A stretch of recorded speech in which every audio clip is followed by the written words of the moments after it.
di Polres Belu, yang mana pada tahun 2019 sudah ada laporan polisi di sana, dan proses penyelidikan selesai, dinaikkan statusnya sidik. Akan tetapi pada kemarin bulan April itu di SP3 kan dengan alasan kurang bukti. Jelas-jelas kami sudah punya bukti yang jelas, baik itu bukti dari kelurahan yang dimaksud sebagai bukti yang dipalsukan. Ini ada dua surat yang nomornya sama tapi isinya berbeda. Nah, isinya berbeda ini ada satu yang diarsipkan di kelurahan, ada satu yang tidak. Ini ada surat keterangan kematian.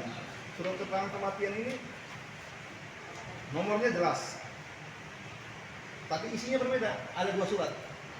Inilah yang salah satunya sudah jelas pasti ini palsu karena memang tidak ada di arsip. Nah, kedua surat tersebut digunakan oleh terlapor di gugatan perdata, sehingga mengakibatkan klien kami kalah dalam proses perdata tersebut. Nah, terkait hal ini kami sudah membuat laporan kepolisian dan proses penyidikan juga selesai, tapi nyatanya di SP3 kan. Kami tidak tahu bahwa penyidik menyatakan kurang buktinya di mana. Kalau proses penyidikan cukup lama karena dari tahun 2019 sampai 2022 bulan April dikatakan SP3. Pada hari ini kami mengajukan permohonan perlindungan hukum dan permohonan untuk gelar perkara khusus di Barreskrim, sehingga terkait kasus yang dilaporkan oleh klien kami di Polres Belu itu jelas dan terang, proses penyelidikan dan penyidikan oleh penyidik Polres Belu sampai di mana biar jelas. Kalau memang kurang buktinya seperti apa?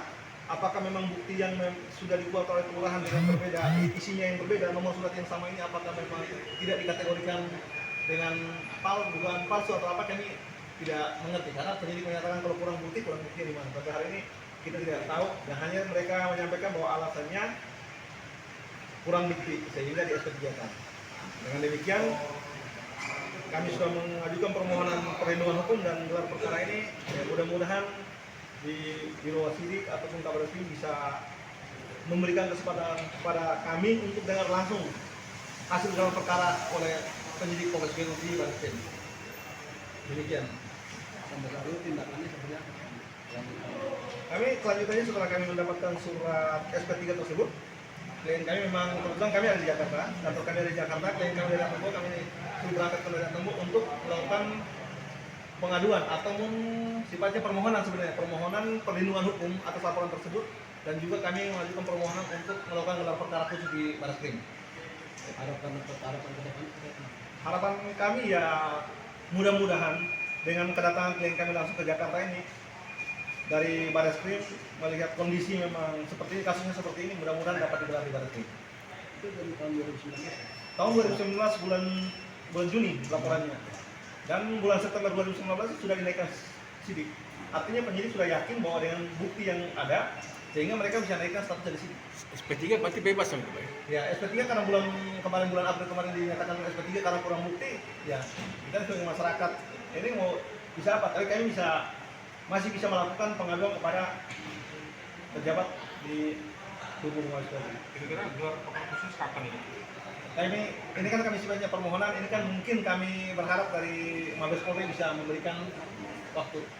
Kira-kira ada bukti baru nggak pada saat gelar? Kami hanya ini karena memang pihak penyidik dari Polres Belu ini tidak dianggap sebagai bukti. Karena bukti tersebut karena sudah digunakan di perdata jadi tidak dapat dibuktikan. Padahal penyidik Polres Belu tidak paham dengan 242 memberikan keterangan palsu atau menggunakan bukti palsu di persidangan sudah jelas. Mungkin bisa diterangkan Pak, kronologinya bagaimana sih Pak kronologi? Oleh kronologinya ini terlapor ini kan dia sebenarnya sebagai salah satu cucu ya, karena yang si pewaris ini memang tidak punya anak, dia mengangkat salah satu anak. Nah, ketika anak ini datang sudah di umur yang dewasa, dia datang ke situ tinggal sama-sama. Nah, terakhir dia mengaku dia sah, ahli waris yang sah, sehingga di hampir satu RT itu satu keluarga yang tinggal di objek yang sengketa di perdata itu. Nah ini kan saat ini karena memang dia dinyatakan menang di perkara perdata sehingga mau dieksekusi. Nah nyatanya memang dia diduga melakukan pembuatan surat palsu ini. Apakah memang dia yang buat atau dari kelurahan kita tidak tahu, itu polisi yang lebih tahu karena mereka yang melakukan proses penyidikan. Tapi orang tuanya masih hidup apa sudah meninggal? Pewarisnya sudah meninggal, tapi ini apa yang bersangkutan ada di Jakarta tentunya. Nah, dengan penyidik juga sebetulnya alasan bahwa yang bersangkutan ada di luar NTT sehingga ada kesulitan. Tapi ini kan lumayan dari 2019 sampai 2022 ini kan ya bagaimana masyarakat bisa mendapatkan kepastian hukum kalau memang dengan alasan bahwa yang bersangkutan di luar daerah atau di luar kota kan seperti itu. Ini klien kami langsung ini dari atas buah. Kita sudah serahkan semua ke kuasa hukum kami untuk menangani kasus yang kami alami. Artinya di sini kami merasa kami sudah mendapat keadilan dari pihak Polres Baru terkait laporan pidana kami. Mungkin dari saya, Bapak sebagai apa, Pak? saya sebagai pelapor. Ahli waris dari apa cucu Saya sebagai cucu dari si pelaku. Oh, Yang diangkat sebagai anak angkat itu sebenarnya mama kami. Harapan abang, apanya Mabes Polri? Harapan saya semoga dengan pengaduan kami ini Mabes Polri bisa kita tangkap lah untuk kasus ini.